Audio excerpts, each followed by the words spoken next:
Second one financing and hawala module. ఇది sleeper cells అన్ని మాడ్యూల్స్కి back bone. ఇదొక్కటి dismantle చేస్తే స్లీపర్ సెల్స్ నిద్ర లేవరు, పుట్టుకురారు.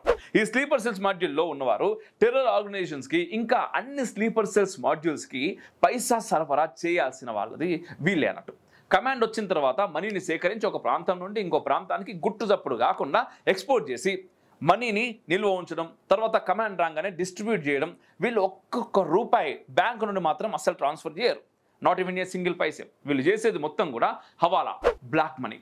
ఈ మాడ్యూల్ మనీని సేకరించడానికి fake business, real estate, fake NGOs, shell companies ఇటువంటివి చాలా చేస్తూ ఉంటారు. 2020లో ఎన్ఐఏ ఒక ఎన్జిఓ పైన రైడ్ చేసినప్పుడు ఫారెన్ నుండి వచ్చిన ఫండ్స్ మొత్తం మదర్సాకి ఇంకా కొన్ని రిలీజియస్ ఇన్స్టిట్యూషన్స్కి ట్రాన్స్ఫర్ అయినాయి అనే విషయం చాలా ప్రూఫ్ ద్వారా తెలిసిన తర్వాత అది టెర్రర్ ఫండింగ్ అని బయటపడ్డది.